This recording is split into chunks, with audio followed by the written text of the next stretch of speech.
Hallelujah. प्रभु यीशु मसीह का धन्यवाद हो आज के दिन के लिए, सुंदर समय के लिए। और जैसे कि हमारी ये सीरीज़ चल रही है विवाह और तलाक के बारे में कि क्या मसीह में दूसरी शादी और तलाक है, तो उसी को हम आगे बढ़ाना चाहेंगे। मैंने पिछले वीडियो में अपने बांटा था कि जैसे पहला कुरिन्थियों 7 का 12 से 14 में लिखा हुआ है, अगर कोई भाई या बहन विश्वास में हो और उनका जो हस्बैंड या वाइफ, उनका स्पाउस विश्वास में ना हो, तो क्या हमें अलग होना है? तो वहाँ पर परमेश्वर का वचन बोल रहा है कि अगर पति या पत्नी में से एक विश्वास में है और दूसरा नहीं है, तो हमें अलग नहीं होना है, बल्कि उनके लिए प्रार्थना करना है कि वो भी प्रभु यीशु मसीह में आ जाए। और उसका अगर हम लोग कल में 15 में जो पहला कुरिन्थियों 7 का 15 मैंने नहीं बांटा था, यहाँ पे लिखा है, परंतु जो पुरुष विश्वास नहीं रखता, यदि वह अलग हो तो अलग होने दो। ऐसी दिशा में कोई भाई या बहन बंधन में नहीं, परंतु ना तो हमें मेल के लिए, परंतु परमेश्वर ने तो हमें मेल मिलाप के लिए बुलाया।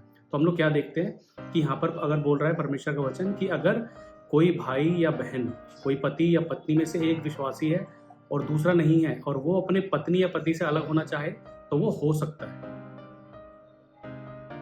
लेकिन जो विश्वास में है वो दूसरी शादी नहीं कर सकता। यहाँ पर ये लिखा है कि अविश्वासी इंसान अलग तो हो सकता है विश्वासी से, लेकिन जो विश्वासी है वो दूसरी शादी नहीं कर सकता, क्योंकि अविश्वासी को तो परमेश्वर के वचन के बारे में पता नहीं है कि प्रभु यीशु मसीह में तलाक और दूसरी शादी नहीं है। लेकिन विश्वासी को पता है इस बारे में, उसको परमेश्वर के वचन के बारे में पता है, तो वो जो है तलाक या दूसरी शादी नहीं कर सकता, उसको बिना शादी के ही रहना पड़ेगा। क्योंकि मैं फिर वही बताना चाहता हूँ कि हिब्रू 10:26 में लिखा है, क्योंकि सच्चाई की ताकत, सच्चाई की पहचान प्राप्त करने के बाद यदि हम जानबूझकर पाप करते रहे, तो पाप के लिए फिर कोई बलिदान बाकी नहीं।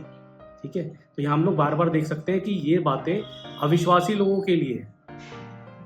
विश्वास, जो लोग मसीह यीशु में विश्वास में हैं, उनके लिए नहीं है, क्योंकि उनको सच्चाई पता है, तो वो दूसरा विवाह नहीं कर सकते। विश्वासी लोग सच्चाई की पहचान को प्राप्त करने के बाद पाप नहीं कर सकते, क्योंकि अगर हम लोग ऐसा करते हैं तो हम लोग मसीह यीशु को बार बार क्रूस पर चढ़ाते हैं।